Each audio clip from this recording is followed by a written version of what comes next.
you, like, the one thing that I didn't anticipate with, like, making a YouTube channel that's, like, takes up a lot of commitment. It's actually making my bed. You'd think that it would be, like, editing or social media or whatever. It's actually just making my bed for you guys.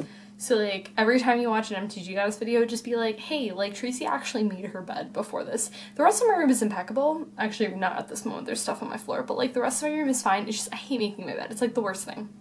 Okay, so, I'm going to be doing my 2017... 2017. We're not there yet. 2016 Magic Year Review thing. Now, I don't know if this is a thing on YouTube, but I'm doing it. So, basically what I was thinking about is I did my 2016 favorites.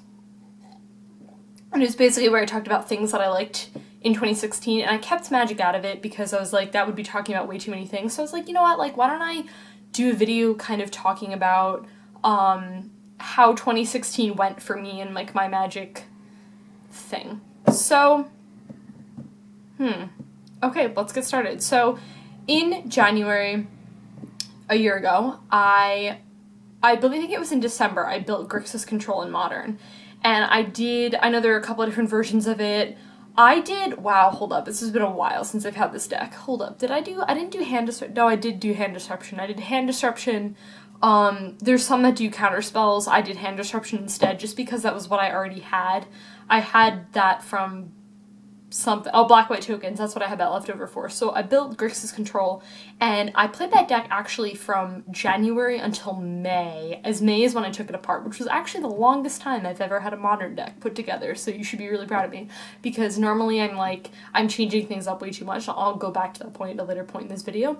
So I had Grixis Control, and then but you know what, I never miss out on the opportunity to play someone else's deck if I can. Something I really love about my Magic community is how, and I know this is not for everyone, like, not every community does this, but they're like, hey, I know you can borrow my deck, and people are so, like, they're just like that, which I think is really awesome.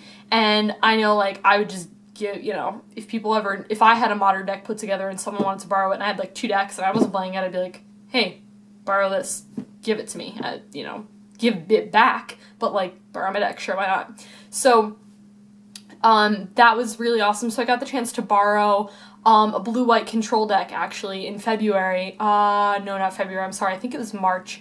So I played that in I couldn't even tell you. It wasn't an IQ, it was some tournament, I couldn't even tell you. I get really confused with all the Magic terms. There's, like, IQs and Super IQs and Mega All-Star Triple thing IQs, I don't even know, but I went to this tournament and I got in the top 8, which was really awesome. It was a pretty small IQ, maybe like 20 people there, I don't know. It was a lot of fun, I had a really great time. I actually was not doing well because of bad matchups, and then I think it was the 3rd or the 4th round, I got paired against Affinity. So I'm playing blue-white control and this guy's playing Affinity, and as I'm sure you can kind of figure out when you're running, like, Supreme Verdicts, and not just Supreme Verdicts, but, like, Path to Exiles and stuff. This deck was sweet. It was kind of just, like, I killed everything that they played, and then I'm like, Elspeth tokens, and they're like, yeah, I can't do anything about that. So, yeah, I did really well in that tournament. It was really awesome. And then I actually got paired up, and I won, which was really great. So I got into the top 8, and then I played, I think it may have been the first round of the top 8, I think.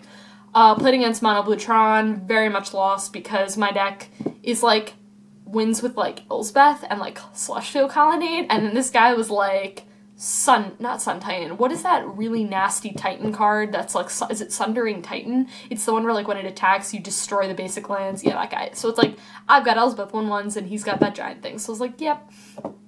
So I very much lost that game. And,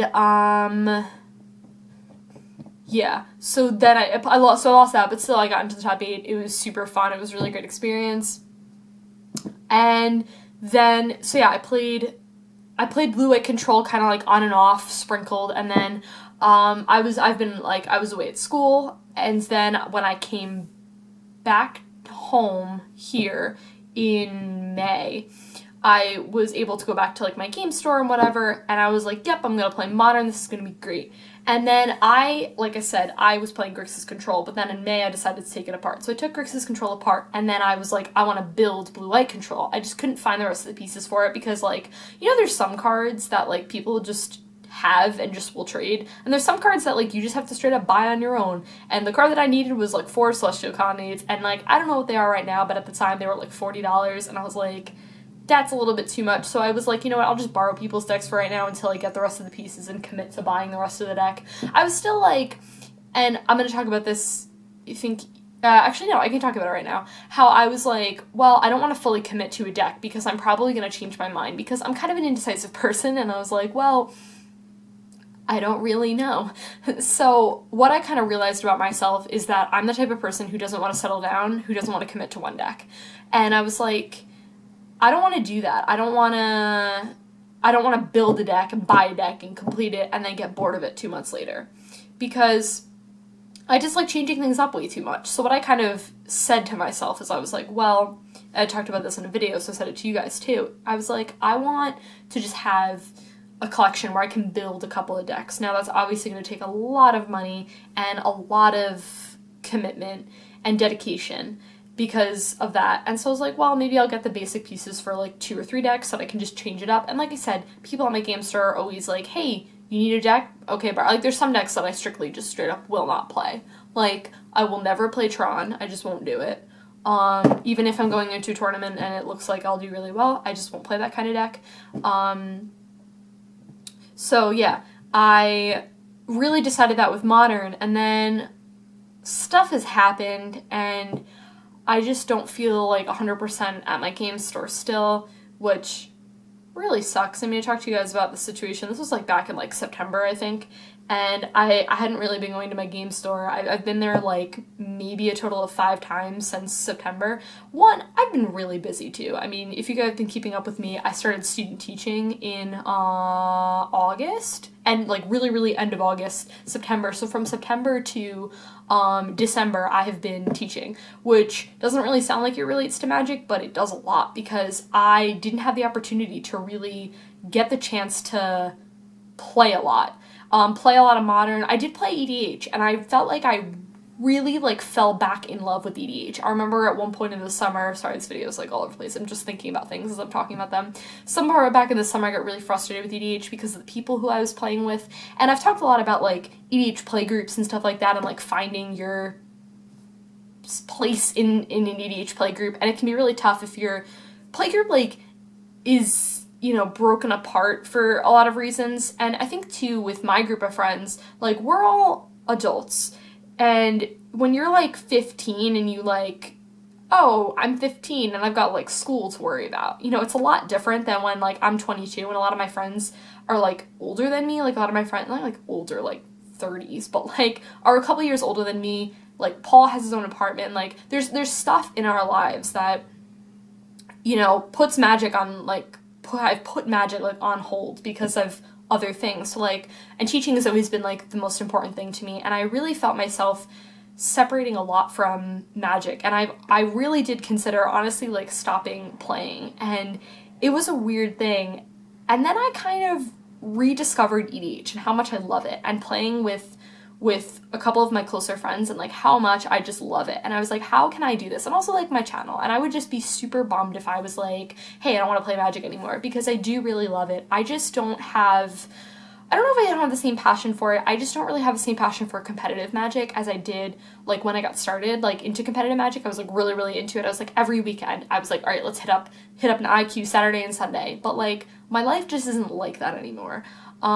Because right now is kind of in a weird time period because I'm taking a semester off from college before my master's. I'm just like, I don't know, it's weird. It's just a weird sort of time period, and what I'm looking at for this year is I'm not going to go to my game store a whole lot, at least for like a couple months or something like that. I don't really know about it, because I really do want to keep playing, and I really miss my friends. And like, that's always one thing that was a really huge bummer about not going to my game store is, yeah, not being able to play Magic, but really not being able to see like my really good friends. And I've met a couple of really awesome people, and I'm just going to be super bummed about that. But I'm kind of like a person who I always look at things as like everything happens for a reason. And that's like super cliche, but like I genuinely do believe that I've had a lot of awful negative stuff happen in my life. This year especially has been like super rough, and 2016 just, it's been a rough year. But then on the same token, I, you know, started teaching and like love that. Like my first placement was awesome. My second placement was something else. Middle schoolers are really crazy. But it's been a learning experience. It's been a learning process. And with Magic, I was going somewhere with that story and I don't remember, but with Magic, I feel like for this coming year, like my kind of goal, my kind of plan is keep playing with my close friends. Like Paul is someone who I see like at least once a week. So we hang out, we play Magic, it's one-on-one, and it's just a ton of fun. And, you know, that may be how it is. And like Justin too, like my good friend Justin, like we may meet up and like play, which will be really cool. Play some EDH. And still not going back to Modern, at least for a while. Not really too sure. I honestly don't know.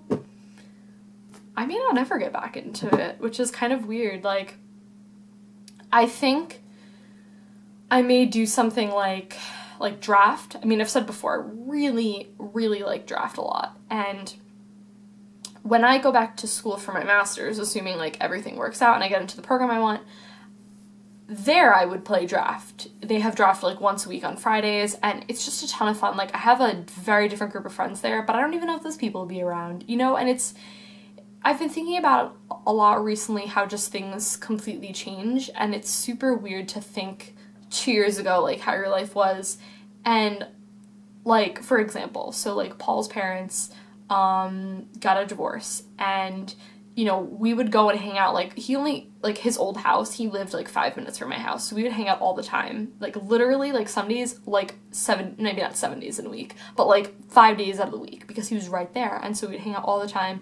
And then Paul got a big job, big IT job, and is doing that whole thing, so that completely changed. I mean, that's been, like, 2.5 years ago, so it's been a while, but like the whole dynamic of our friendship changed because we didn't see each other as often. Thankfully, we're still like really close. We like talk all the time. We talk like every day, or like almost every day. And yeah, it's been like a super, super weird thing. And with Magic too, it's like I said this, but there was like incidents that happened at my game store, which some people are no longer there, and it's a weird sort of thing, and things like that just change. But I'm trying to look at it positively and be like, hey, things happen for a reason.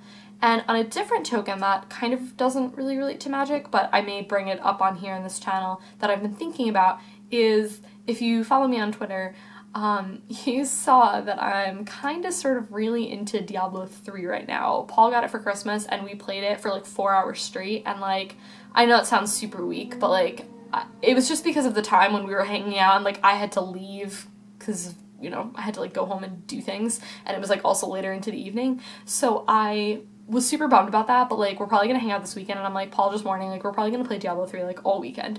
Anyways, I was talking to someone and they were like, hey, you know, Diablo 3 is like online too, and I was like, yo, that's really cool. So what I'm thinking about, and I'll film a separate video for this if I end up deciding to do it, but let me know if you guys play Diablo 3 on the PC and or want to. If you don't, look into it. Maybe if I remember, I'll list like a trailer like down below or something, or you can just look it up. It's like a hack and slash like type game. Really, really into it. I really like it a lot. So we played it and I had a lot of fun. And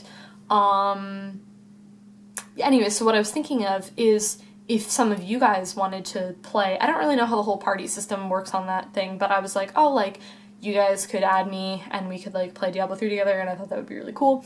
And again, different form that my channel is taking, and I've said this, that like I may just put more, you know, videos about video games and stuff like that, just because I always get worried that I'm gonna run out of content, that I'm always worried that I'm gonna like run out of things to do. So this is kind of me, you know, adding something different into my channel. So, but yeah, I'll post a video about Diablo 3 if that ever ends up falling, if that, you know, I pursue it, but I'll let you guys know by like next week. So yeah, that was everything I was gonna say.